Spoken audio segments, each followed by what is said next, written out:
defensive back. I think he's there to stay. I think he's going to be. I think Ricks is actually doing the other side. Is he? No, I think he was flipped when he was in there. That's why I'm saying. Well, I mean, the top three corners you would think would be Kool-Aid McKinstry, Right. Kyrie Jackson, and then when he's healthy, Elijah Ricks because he had a shoulder injury at LSU. Right, but he's in a black jersey. He's going full speed. He just has to. He touches. He doesn't tackle. Well, and I said this on the drive this morning. Talking ball this morning. I knew I would do that. That's okay. We're on the drive tonight, but on talking ball this morning, I said this.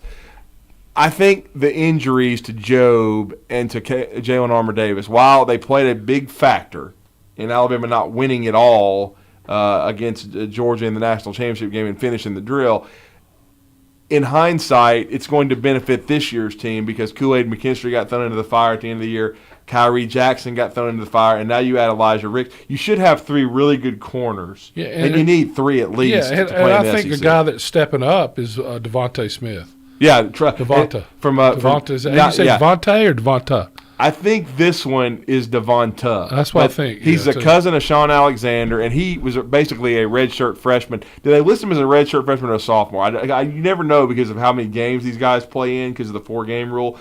To me, I thought he would have been a redshirt freshman because I don't remember him playing a ton. They said sophomore. So he must have played enough on special teams to burn his freshman year. But he is from Cincinnati. He flipped from Ohio State because he didn't want to be a loser, and he's the dime guy. He's playing. I was told that he's physical. He tackles well in space. He's not the biggest guy. No, but that don't matter. Play. You're right. Badger type. Right. There you go. You can tell. Right. He has a swag.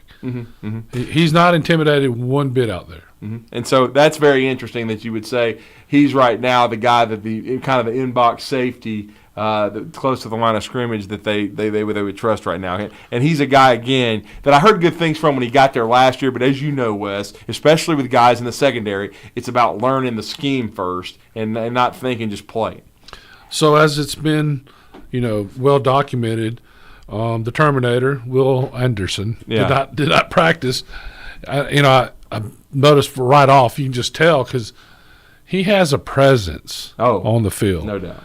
But he had that presence on the sideline. He looked like a 3-year NFL veteran just on the sideline, just the way he looks.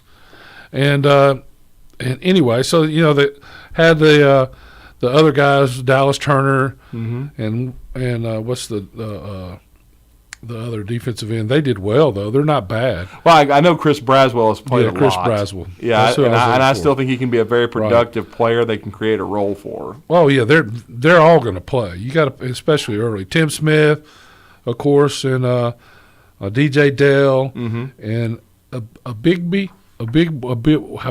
Yeah, Justin Boygby. Justin, Justin. That's what. Justin. They were the start defense now. So the three big guys, in my opinion, that were out was Byron Young. Yeah, he was played some great football, but he didn't practice at all. And Jordan Battle didn't go out there at all.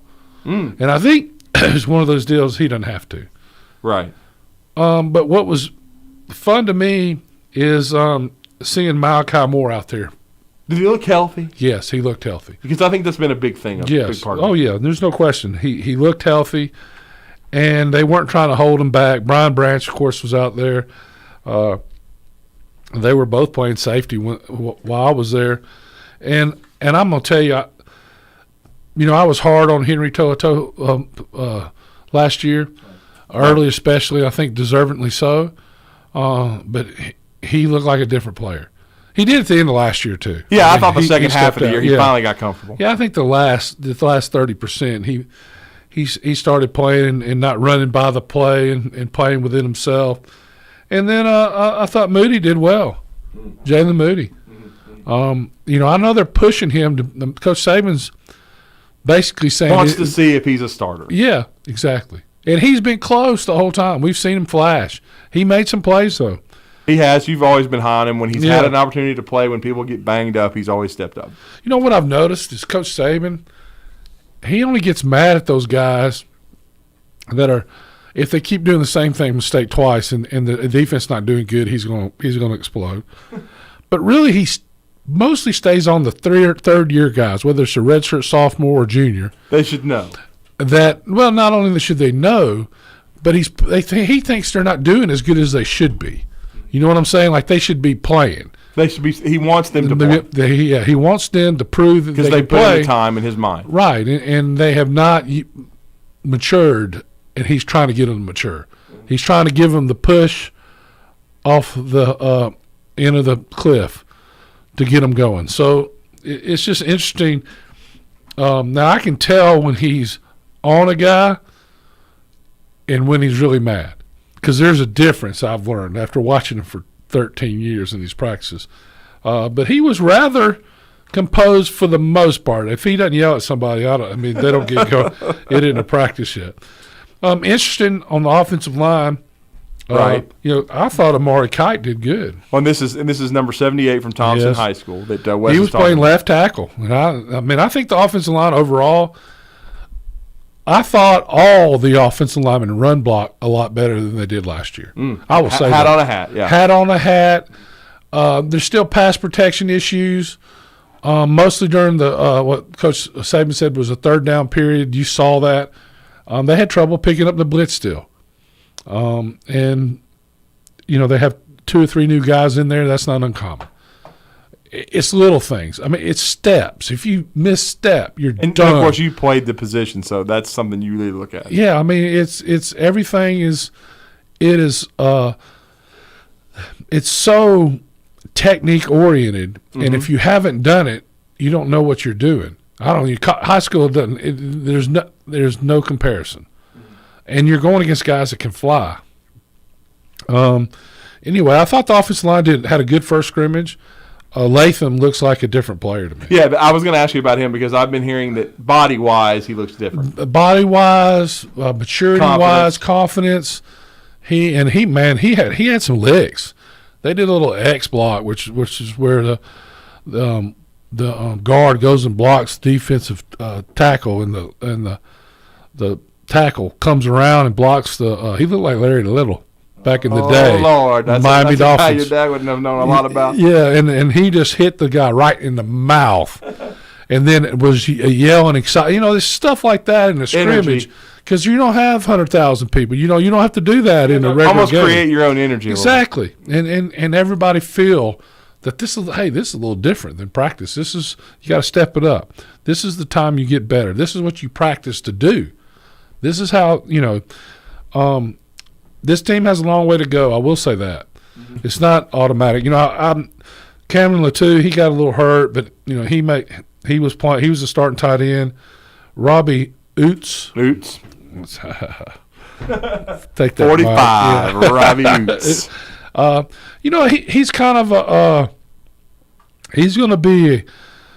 He's not a great athlete. He might be a better athlete I'm getting credit for. Cause, he reminds me of Patrick Hape. Yes. Only because Patrick Hape played forever. And he did. And the guy can block. And he, much like Hape did at Alabama, he's a guy that can play tight end and fullback. But those, after that, I know they were playing Charlie Skian, which is a walk-on, I assume. I've never heard of him. Right. At tight end, and they have him listed at tight end, but they're more about H-backs is what they were using. And the starting receivers, of course, were JoJo Earl, who looked like a different player. I hope he plays like this practice. I've seen this before, and then not translate to the field. But he made some. He caught the ball and faked himself and everybody else out. He made a move that was incredible. And Treshawn Holden was starting. He's the leading receiver, everybody, as far as stats back, due to everyone going to the NFL. Yeah. Jameson Williams, John Mechie, 2,000-yard receivers, and then the slot guy, Slade Bolden. They all went to the NFL. So your fourth leading receiver was Treshawn Holden. So he is the leader in the clubhouse right now. Yeah, and I guess Ja'Cory Brooks is hurt, right? And he's hurt. He had surgery. Spring. Right. And then Jermaine Burton, he's, as advertised, he's a really good, fast, hard-to-cover guy. He did have the only interception I saw was when he batted it up. He just I guess he didn't see the ball till it was there. Not used to the speed it was coming. I'm sure. No disrespect to the national championship quarterback, but as we know, Stetson Bennett. But this is Bryce Young. Bryce Young was throwing darts. Yes. He wasn't as he wasn't as good as he has been in some games, but when he throws it, it's just like, wow. When you see it in person, TV does not give it credit. It's a rocket, and if you give him time, he's deadly. I mean, he's going to get it to he's not going to, he's not going to overthrow the guy across the middle. He's just he's really good, and then you get to the running backs. Alabama, I would say right now, with these two running backs, were as good as they were any time last year. Jamar Gibbs is the real deal. He has great vision. He runs hard and always falls forward. And I'm going to tell you, I thought that Trey Sanders was much stronger, and it just makes sense. He's always been fast, right? Yeah, so he doesn't. When he runs, he doesn't look as fast, but you see him in person, you can tell by the angles he's fast. He's not slow. He just looked like he's running stronger, running behind his pads more, and ready to play. And then there was a couple of young guys. The guy that impressed me the most was Jamarian Miller from a freshman. Jamarian Miller. He reminded me kind of. He had trouble catching out of the backfield. The young backs always do. Because they've never really been asked to do what they're doing. Mm-hmm. And another guy, Elijah Crockett, who's a walk-on, you said you had been hearing about since last year, from Chino Hills, California. Those two guys, Miller reminds me a little bit of Sherman the way he runs. Kind of she got to shake and can find the hole and make a guy miss in the hole. I really liked his physicality when I watched it on film in high school, and again he was flipped from the University of Texas, and he always falls forward. Mm-hmm. And I'm really excited to see more out of him once, of course, he asserts himself and gets more confident. I definitely think he can provide quality depth because we know Jace McClellan and Roydell Williams are being held out. They will be a bigger part of this. And they're both juniors, so both of them could come out if they wanted to after this year. Right, that's possible. So, and then certainly we all believe Jahmyr Gibbs could be a one and done. Jahmyr, I mean, I was hearing all the stuff coming out from the scrimmage this weekend. We've heard everything since he got there for bowl practice. So what Coach Saban has gone on the record is saying about him with his cutting and his ability to catch, his ability to he can and his cut. vision. Yeah, his vision is. I think Robinson's vision got better last year. For it's always been suspect in my opinion. He's a big, strong back. These guys are very elusive, hit a hole. And that's what happened on the reason Trey Sanders was the top rusher is because he saw a gap and took off to the right, and there he went down to about the 2 or 1. He got knocked out of bounds, got shaken up a little bit trying to score, but great run. But it was all vision because he cut. It was supposed to go play side. He cut it all the way back to the opposite side and about where the defensive end was supposed to be, and he was gone. Coach Saban was yelling at somebody. Well, I'll say this. Speaking, we don't want to yell at anybody. We want to talk to some people. If you want to ask Wes Neighbors about this scrimmage and get some more of his observations, you can call us on the Neighbors Wealth Management Hotline, 256-576-4977. And we're going to go on our first time out. And when we come back, we're going to continue to talk Alabama football today before Hey Coach here on 97.7 The Zone. You're listening to The Drive with Wes Neighbors and Steve Moulton on 97.7 ESPN The Zone. Chad, cue the cheesy Italian music. So you're in charge of the dinner spot, and the family is a hard group to please. Dad wants award-winning 21-day age certified Angus beef. Mom craves authentic Italian food like great-grandma. Sissy pretty much won't eat anything but fresh seafood. And old life of the party, Uncle Walter, likes to enjoy a cigar after dinner with some live local entertainment and some killer cocktails. So you think you're in a pickle? Well, you're not. Relax. I'm Tom Chapman, chef at Nick's Ristorante at 10300 Bailey Cove Road, just south of Weatherly. We have all that and more.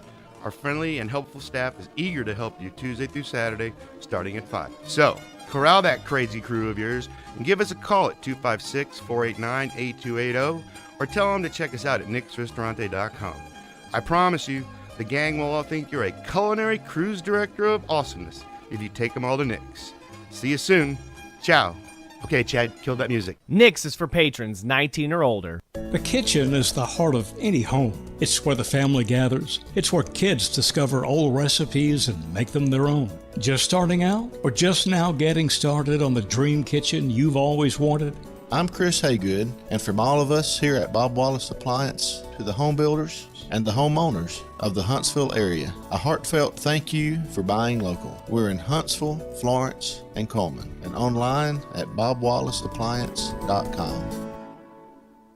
Tom Abraham here from my friend Brian Hamaker and his team at North Alabama Mortgage. Look, buying a home is the biggest purchase you will make in your life, and it can be a bit intimidating, so you want people that can help walk you through the mortgage process and get you the best deal possible. That's what North Alabama Mortgage does, and they do it in Alabama, Tennessee, and Florida, from first-time purchases to refis, conventional, VA, FHA, and USDA loans. They have the solution at North Alabama Mortgage. Visit NorthAlabamaMortgage.com to learn more. That's NorthAlabamaMortgage.com. Hi, my name is Dan Aldridge. I'm here to let you know about the Aldridge Law Firm and the soon-to-be-announced Legal Town Center. I've been practicing law in Alabama since 1984, and I also practice in Tennessee. And I'm from North Alabama, and I'm here to represent you and take care of your legal needs. For many of us, hiring an attorney is not high on the priority list, and maybe a little scary. But it's something that we all need at some point. So by all means, do your homework. And if you need representation for car accident, wrongful death, medical malpractice, nursing home abuse, or estate planning, or any other matter, just give us a call at 256-534-3188. And you can email me at Dan, that is Dan at danaldridgelaw.com. Dan at danaldridgelaw.com. God bless America. No representation is made that the quality of legal services to be performed is greater than the quality of legal services performed by other lawyers. Hey, Bobby White from Woody Anderson Ford back again to talk to you about how easy it is to make a custom factory order. Just click WoodyAndersonFord.com, hit the top banner, then start making your selections. It's really simple, and you'll end up with the exact vehicle you want. Not only is there no extra charge to custom order, but at Woody Anderson Ford, we'll take 5% off MSRP on top of any additional factory rebates on the 2022 F-150, Bronco Sport, Explorer, Expedition, and Ranger. Another option for you is a certified pre-owned. We have over 100 Ford Blue Advantage certified pre-owned models to choose from.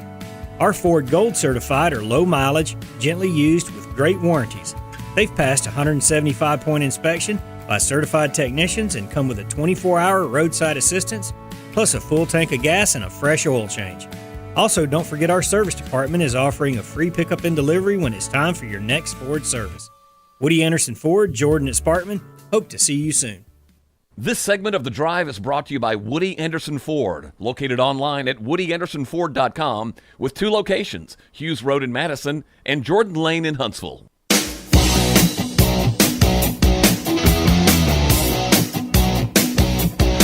Welcome back. This is our quick hour tonight before Hey Coach. Wes Neighbors breaking down the Alabama scrimmage. We've been talking offensive line. We've talked some wide receivers. But before we go back over to defense, I know he talked a little bit about the corners. Wes, I know we were kind of talking about this during the break. Before we delve defensively, though, there's a couple other young wide receivers I know you said that you were hearing a lot of buzz about, and they're 2 from Louisiana. Yeah, so what I do is I just watch and then I circle if they do any good, and of course Kendrick Law. Yeah, from Shreveport, Louisiana. He broke like 5 or 6 tackles against the first team. They couldn't get him down. Yeah, and it was just a tough, hard-nosed run, stuff that that when you're a freshman, it gets their attention, you get more reps.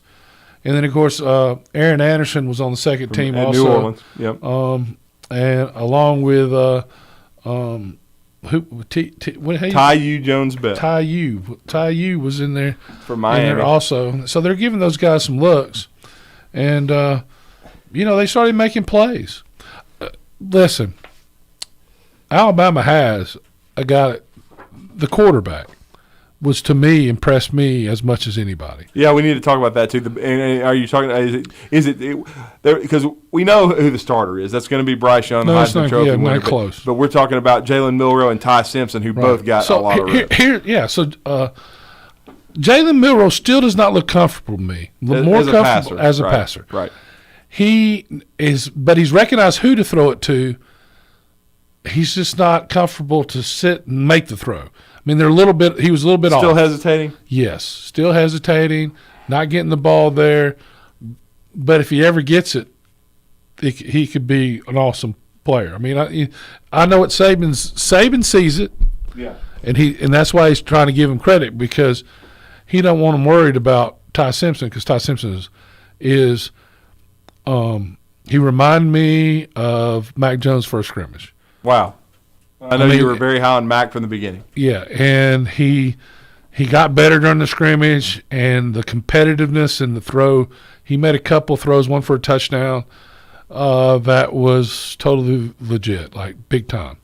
Like it was a little they were having trouble moving the ball because they could not block.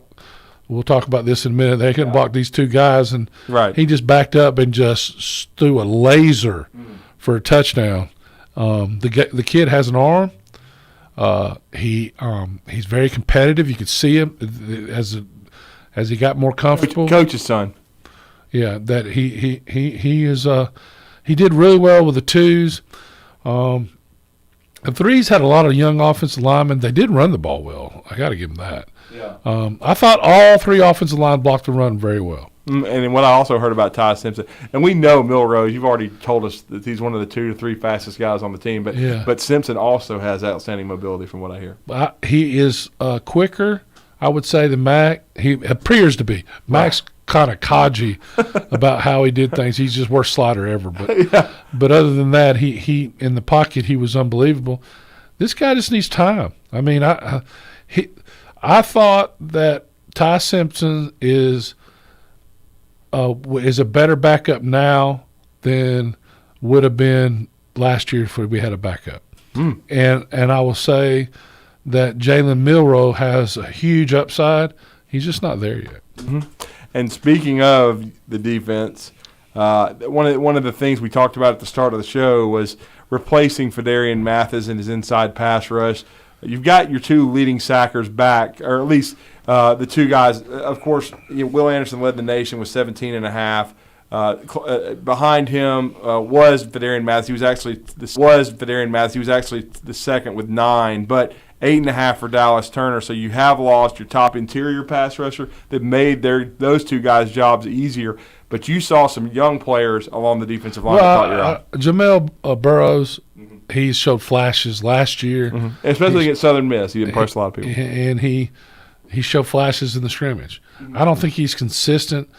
But Tim Keenum, they had trouble blocking. The second group had trouble blocking. Redshirt freshman from Ramsey High School. I mean, he made 3 tackles in the backfield that are as good as you've seen. Against the second is 2s on 2s, but still enough to fire the whole sideline up. And then when they fired him up, he did a little dance after that. He didn't do the dance first. No, Coach, they probably would have had an injury. Yeah, but he did. It wasn't much of a dance. It was just a little move. And they went nuts because he was causing havoc, caused a fumble. I mean, they couldn't block him. What's his size? He's not the best looking athlete you'd ever seen. He kind of looked like, who was the guy they called Chief from Prattville that was such a good defensive lineman? Didn't go to the NFL, but they couldn't block him his whole senior year. He didn't start either. He just came in off the bench and was a pass rusher. Oh, yeah, Nick Gentry. Nick Gentry. That's exactly who he reminded me of. Who's now a coach, by the way, at UAB. Well, I always loved the way he played. For Bill Clark. But Tim Keenum Jr. Made 3 tackles for loss in the backfield that were heck of a plays. And I expect to see him somewhere in some situation next year. And we already heard about the Man Mountain Jaheim Otis. He can't do much with him. Yeah, he's lost 46 pounds, Wes, and is still 370. To tell you how big he was. Yeah. He was DJ Fluker and Terrence Cody type size when he got there. He's reshaping his body. Now Terrence Cody was kind of like, he was bigger than obviously Keenum. Yeah, but he had a bad body. He was quick. But he was quick. Yes, very quick. The best description of Terrence Cody I ever heard when he first got to Alabama, and you hadn't seen him, but you were hearing about practice, was that his first 2 steps were like an alligator's. which in a Gator's but first he couple can steps are run the too. quickest. I'll never forget he tackled some guy in some game, and the guy And the guy disappeared. totally disappeared. I mean, you couldn't see. He was laying on him, and that guy had to be just about. I mean, it looked like it killed him. I mean, he just totally like he amoebaed him, right? Yeah. Just totally swallowed him. Anyway, Cody was a big guy, hard to block. And that's the year Clemson came out with a freshman center. Yeah, they sure did. And why they gave it to a freshman running back because they promised him the first play. And once he fumbled, cost the guy's job. Hey, really. I it think. cost Tommy Bowden his job, but it gave Dabo Swinney the opening that he needed. Yeah. I mean, I've said this the whole time that Nick Saban and Terrence Cody and those guys, Dabo Swinney they're indebted to them for life. Because it got him the head coaching job at Clemson. Yeah, Dabo selling real estate 2 or 3 years earlier. Oh, he was out of coaching. Yeah, when Tommy that's what I'm saying. He hired was selling him, real estate. Yeah. But it's a testament to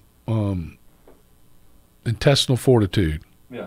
Dabo is, and I think they'll bounce back. He's finally lost some coaches, and that was inevitable with the success. That replacing Brent Venables is really going to be the chore because he was there for a decade and was so good. And that's not his. Yeah.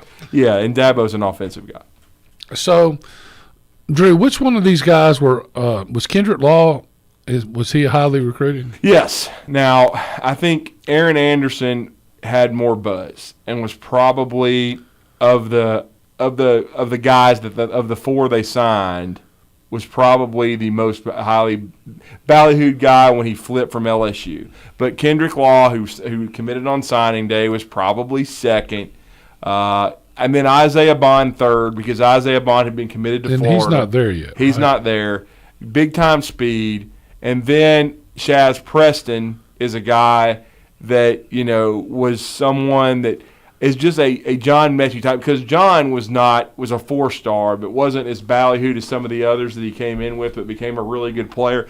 Shaz will be the same kind of deal. Really good route runner. He'll block. Great hands. And he was there with the man, the myth, the legend, and I call him that because he's the #1 player in America, Arch Manning, who was at the scrimmage. Oh, he was there, yeah. Yeah, Arch was front and center. And so, and the buzz with Arch, everybody wants to know, seems to be, from the people that I trust, that Alabama and Texas are the 2 front runners with Georgia third. Texas probably has a slight lead right now. And see, I think Texas has issues. Yes, that's the good point. Yeah, they have issues with the coaching staff, and from what I understand, I got a good report. I mean, if you're not a Texas fan, about what's going on there, and it's not good. And they're not happy there with what's going on. Either. No. I've been told by someone that covers them as well as anybody that they were not happy at all with 5-7 in year 1. They fired the previous coach, of course, who came in with a huge reputation as an assistant and then had done well at Houston. They thought he was going to be the real deal. He did not deliver that, but he at least beat Georgia in the Sugar Bowl, and he won some games, but he just did not, deliver the goods consistently enough. But he never had a losing season, and so when you look at that and you look at Coach Sarkisian, he needs to really turn it around quickly in this year too, and then with Quinn Ewers, he got him back after he was committed to Texas and then flipped to Ohio State after the coaching change and after the program basically fell apart at Texas, and so but I will say this. I do think when it's all said and done, if Arch is making the right decision with his family, I know he loves A.J. Milwee and Sark. And both those guys were at Alabama, and that's why he really started liking Alabama when Mac Jones and all those guys were lighting it up. I still think you've got more stability at Alabama with what they're doing and what they can surround you with than at Texas. Texas is going to come to the SEC during his time there if he went to Texas. But Sark is what you just said. He's on a little bit of a shaky ground already going into year 2. It's the culture there, right? And until you stand up to it, like he didn't pick the defensive coordinator he want because they didn't want Big Game Bob's brother there. Because who was at Alabama at the time? Yeah, Mike Stoops. Yeah, it's silly. You want to win football games? Give this guy control. Let him recruit who he wants to. I just think there's issues there, and you got to be strong. Obviously, what I hear is that it's not going well. We'll see this year. Yeah, I think if he doesn't do good this year, he might be a 3 and done. Well, it's possible. I mean, Tom Herman was not a success overall and didn't recruit as well as they were hoping, but he still won some games, still got them to bowl games, still won bowl games. If it's back-to-back losing seasons, just like with a Chad Morris at Arkansas, if they think it's that bad, then and that game with Alabama is going to be gargantuan because they play Alabama the second game. If Texas gets embarrassed, and I was told, this is eye-opening. I'll just go on the record and say this, and I'm not going to out my source, but he just told me, he said, well, based on what I'm hearing from you and from another good friend of mine that covers Alabama very closely, he goes, and based on what I know about Texas, I think Alabama's going to win by 50. And I was like, no, I don't think so. I was like, wow. Because Coach Saban wouldn't do that. Well, he's not going to embarrass Sark, but if it's a beatdown like that, if it's really one-sided, that's going to be a bad omen. Coach Saban's going to start running the ball. Yeah. And he's going to have his reserves in. And he's not going to sit on the ball, though. No. He's going to hand it off. If you can't stop the handoff, I remember him getting mad at Michigan State when they handed it off. Eddie Lacy ran and untouched for a touchdown. And he looked, what am I supposed to do? It was up the middle. Handoff up the middle. He broke like 1 or 2 tackles, and they act like they didn't want to hit the touch him, and he scored. And then I'll never forget, he was cussing like a sailor. Yeah, everybody's mad at them. Why is he getting mad at Eddie? He's not mad at Eddie. He was mad at Michigan State. Yeah, he's mad because he's trying to just run the clock out and run up the middle. And they don't his former colleague at Ohio State, Mark D'Antonio, they were shaking hands after the game, and they also coached together at Michigan State. And the legend has it that D'Antonio shook his hand and said, "How the hell did y'all lose the game?" Yeah, but and Saban they weren't healthy. And Saban sort of just wryly said, "How did y'all win one?" Yeah, because they came in with a 10 point. They had Kirk Cousins at quarterback, really good NFL player. Yeah, well they about killed him though. Yeah, they certainly did. They about killed him and everybody else who went in. But that was getting back to Alabama and Texas, and here's the deal. Alabama still has a lot of work to do. They're not there yet. Mm-hmm. They have, you can see the chess pieces are there though. Mm-hmm. They got to stay healthy, develop some of these running backs, and there's only one ball though, so it's going to be interesting. But 3 of these guys probably are gone, or at least 2 of them next year. So it's going to be interesting. I think you'll see one of these guys I mentioned, 26 or 29, end up going playing for a team like Cincinnati and end up getting drafted just like that guy did, Ford. Mm-hmm. They're good players. And Jerome had a good career. Yes, he did. He really did. He really did. And I was bragging on him about this time 4 years ago. Yeah. 256-576-4977 if you want to ask Wes Neighbors a question about the scrimmage and his observations and the buzz coming out of scrimmage 1.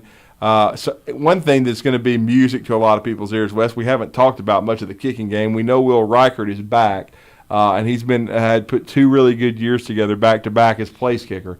And from what we understand, once again, was the color of money in the scrimmage. But James Burnett, the second-year punter from Australia, who joined the team last year in the fall, he looked like a different guy. I had to check my program. Yeah, he had 1 punt look like last year's. Mm-hmm. Other than that, he was killing the ball. I mean, he really did. I mean, he wasn't as good as Cannon, whoever that guy was. I miss still watching him punt. J.K. Scott. Yep. But he's getting there. I mean, he had some boomers. I mean, like the first 6 or 7 punts, he was killing it.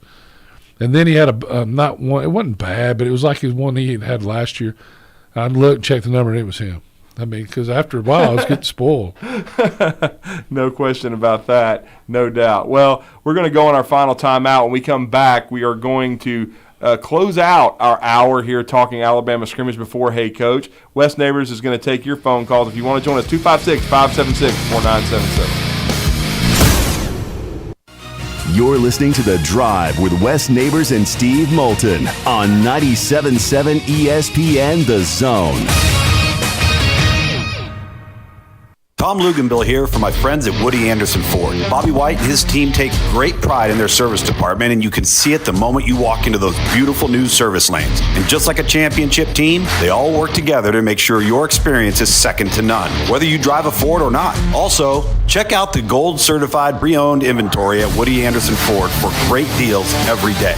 Stop by and see them at Jordan and Sparkman or at Woody Anderson of Madison on Hughes Road, or visit WoodyAndersonFord.com. Hi everybody, Eli Gold here. Right now, indoor air quality occupies top-of-mind awareness for families and business owners. Rick Smith and the trusted professionals at Environmental Comfort Systems can take care of your indoor air quality concerns with their state-of-the-art indoor air quality solutions. Environmental Comfort's indoor air quality systems remove 99.9% of airborne contaminants so you and your family can breathe clean, fresh air. If anyone in your family suffers from allergies, or if you just want the security of knowing the air you breathe inside your home is free from viruses, bacteria, pet dander, dust, and odors, Environmental Comfort Systems are the professionals to call. Environmental Comfort also carries state-of-the-art, high-efficiency comfort systems that increase home comfort, keep humidity in check, and help you save money on your energy bills. Give my friend Rick a call or visit them online at envcomfort.com and breathe cleaner air today. Environmental Comfort Systems, Alabama license number 92314.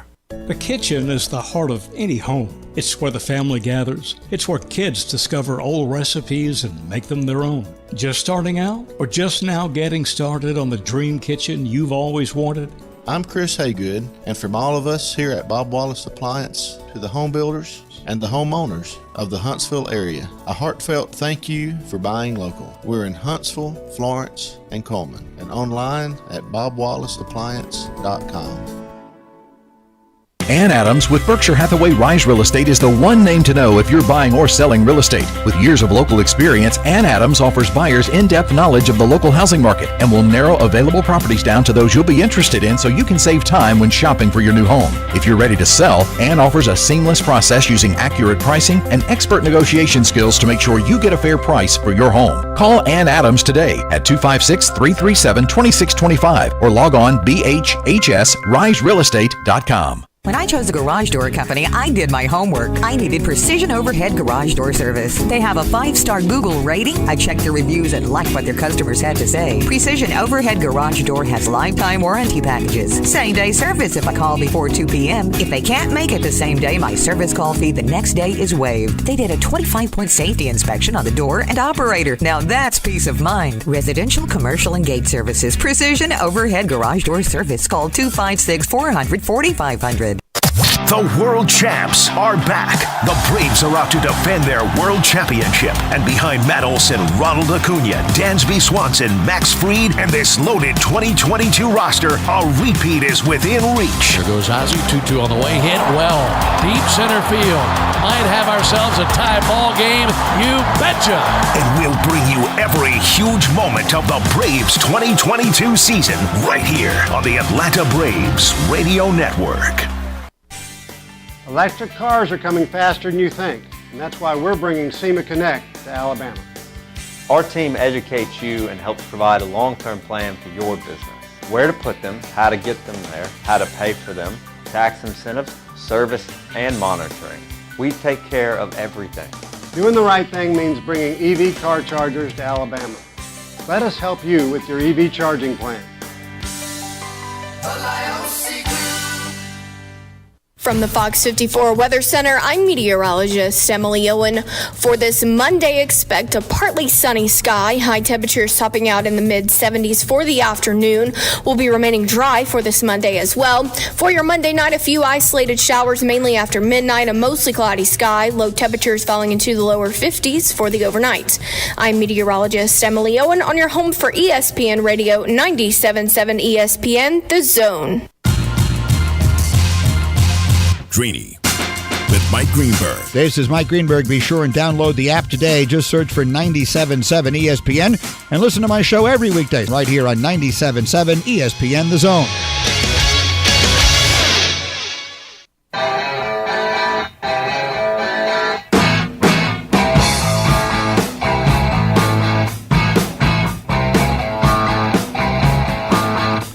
Welcome back. Our final segment of The Drive here, this 1-hour show extravaganza before we join Hey Coach in a few minutes on the Crimson Tide Sports Network. We got about 15 minutes left if you want to join us, 256-576-4977. And just as coming out of the break, just was alerted to this, Rashawn Evans, who was a great player at Alabama from Auburn High School. Everybody knows the story, national champion, a guy that had a really good career, developed into a big-time inside linebacker at Alabama, first-round draft choice of the Tennessee Titans, but was a free agent, has now signed a one-year deal with the Atlanta Falcons and has moved on. I know he had visited there in the last few days, and they had shown a lot of interest in him. They signed him to a one-year deal, according to his agent, Drew Rosenhaus. So Rashawn Evans, a new home, and we are the home for the Atlanta Falcons, so you'll perhaps hear his name called. So Rashawn Evans, University of Alabama. Calvin Ridley having to take this season off due to the gambling allegations, and then Julio Jones, a man without a team right now, no longer with the Falcons. But they do have now Rashawn Evans there, and so he will join their linebacker core, and we will follow his time there. But I know we need to go out to the Neighbors Wealth Management hotline, and our good friend Arizona Jay is set to join us in the last few minutes of this Monday edition of The Drive. What's up, Arizona Jay? How you doing?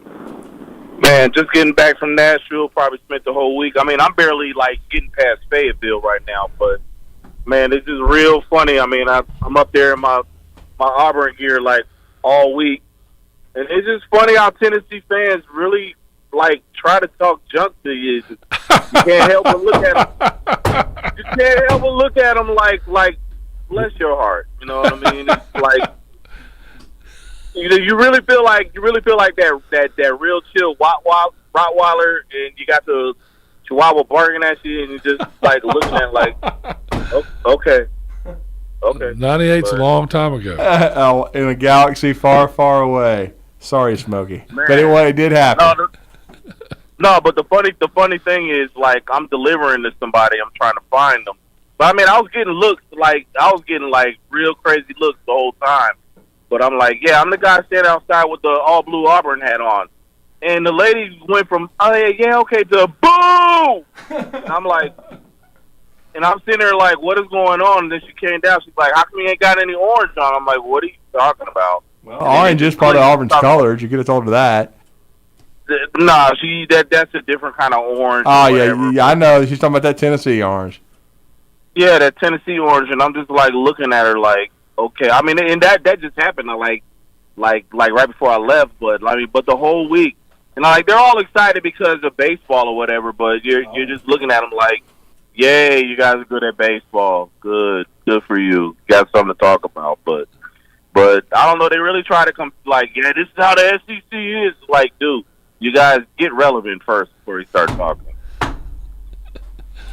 Yeah. Oh, was that the knock?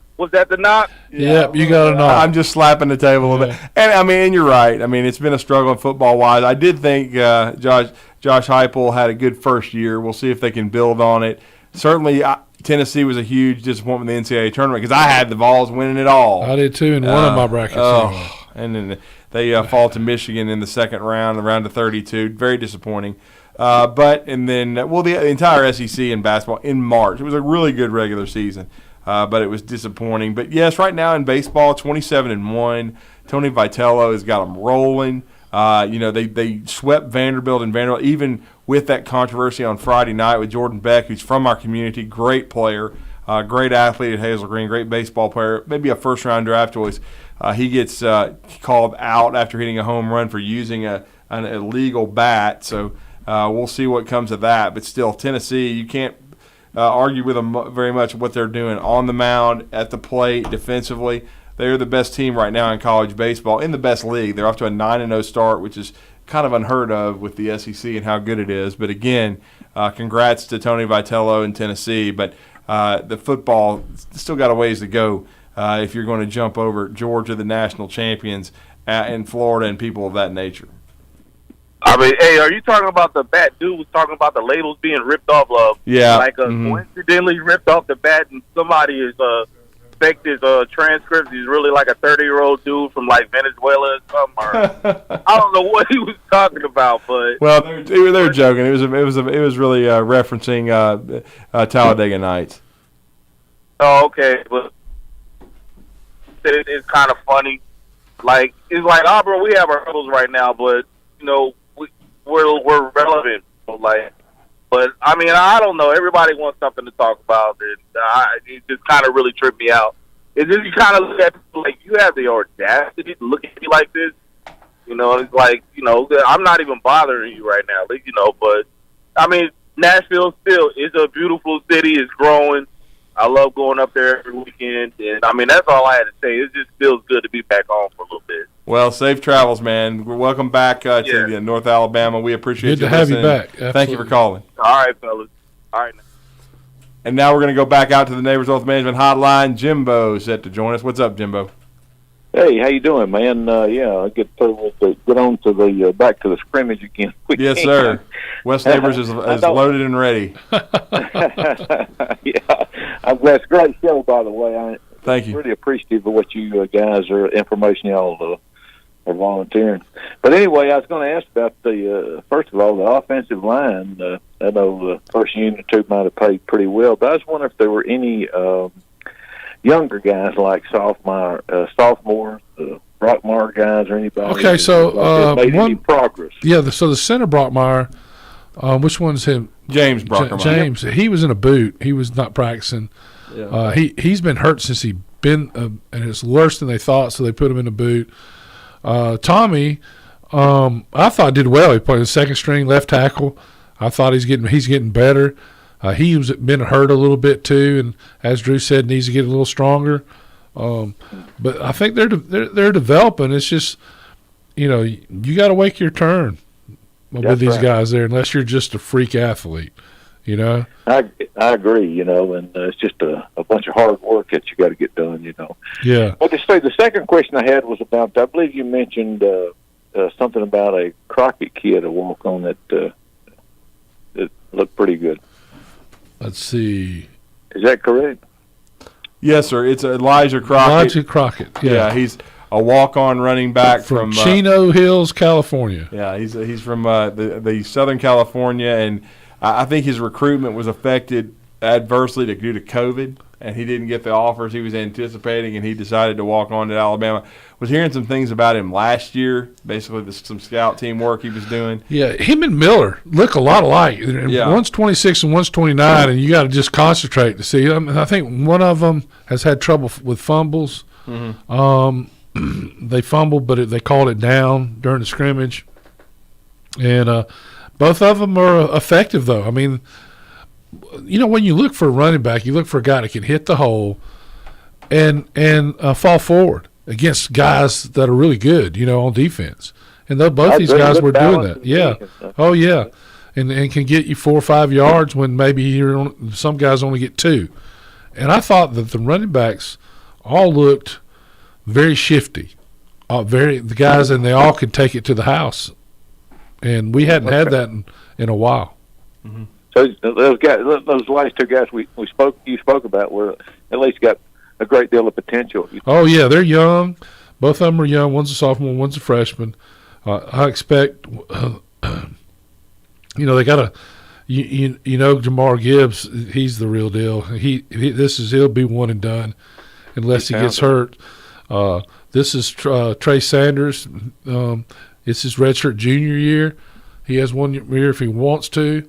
And then you look at the other guys, Jace McClellan, who's pretty much the best back I thought last year, out of the most versatile out of the backfield, but got to where he's blocking pretty well. And then you look at Roydale Williams, the guy that can play too. So they're loaded running back, and Drew, there's another guy coming. E.J. Henderson from Geneva County. Yep. Yeah, so another 5-star guy is coming in. So, you know, hey, listen, a competition breeds great players. Iron sharpens iron. So I think all these guys will play somewhere before it's over with. You know, maybe not at Alabama, but somewhere. Excuse me, but how was the atmosphere? Was it really a spirited. Well, okay, so it started out, I think everybody was kind of feeling their way a little bit, a lot of new guys. And I'm telling you, when they had the little goal line thing with Tim Keenan, that thing, it stepped it up. I mean, because he's kind of a character, so he's good friends with my nephew.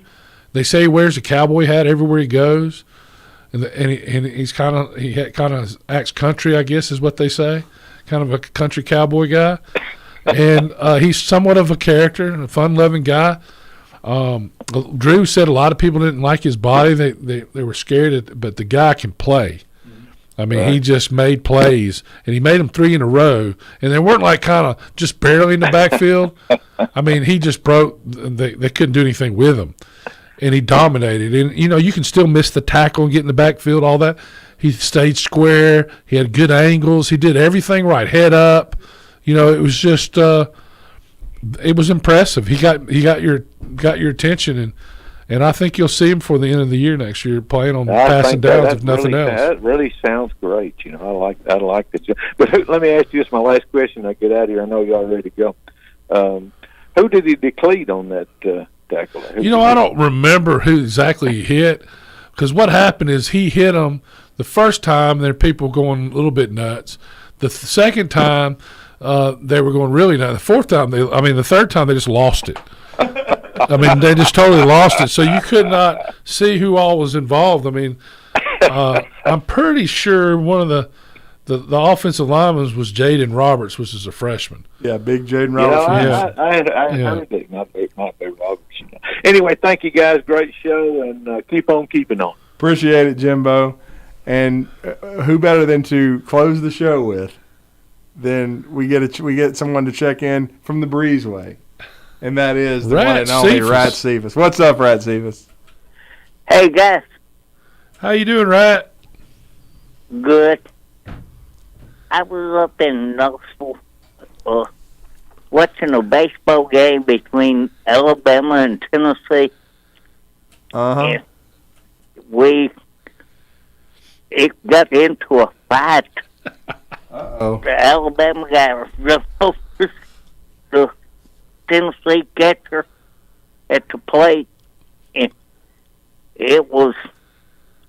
Now, every other story, did you get thrown in jail? No, I didn't get thrown in jail that night. But didn't you get thrown in jail when you were up there playing bowling at some bowling tournament? I don't think I really got in jail. I got in trouble, but I mean, but you did. I was leaving the game, and then it was just all chaos broke out. So, but you did watch the Hicks building burn down from? I sure did. Now, that was in Huntsville. Yeah, but where were you when you watched it get burned down? At 8th floor, whatever the jail is up there. I thought you got arrested at a bowling tournament in Tennessee. Well, no, I don't remember that now. Well, I probably just don't remember it. I may have, but anyway, that baseball game, Alabama and Tennessee was playing. What year was this? Do you remember that, Cephas? That would have been like 2002. Oh. That was a good year for Alabama. So who won the game?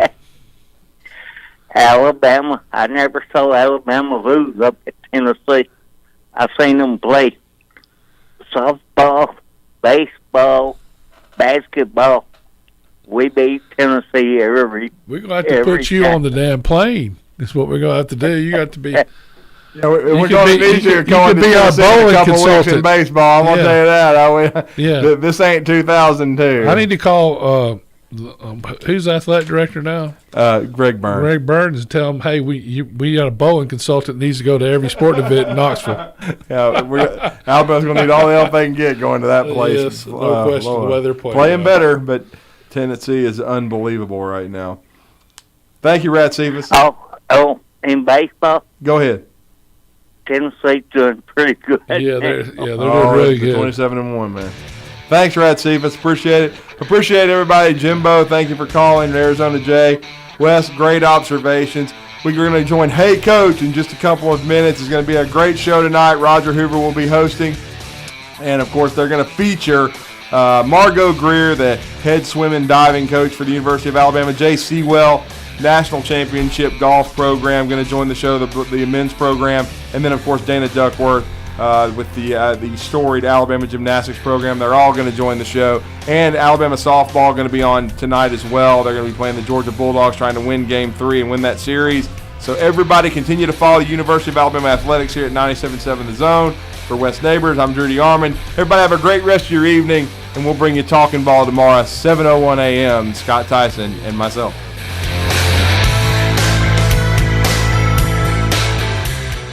Hi, my name is Dan Aldridge. I'm here to let you know about the Aldridge Law Firm and the soon-to-be-announced Legal Town Center. I've been practicing law in Alabama since 1984, and I also practice in Tennessee. And I'm from North Alabama, and I'm here to represent you and take care of your legal needs. For many of us, hiring an attorney is not high on the priority list, and maybe a little scary. But it's something that we all need at some point. So by all means, do your homework. And if you need representation for car accident, wrongful death, medical malpractice, nursing home abuse, or estate planning, or any other matter, just give us a call at 256-534-3188. And you can email me at Dan, that is Dan at danaldridgelaw.com. Dan at danaldridgelaw.com. God bless America.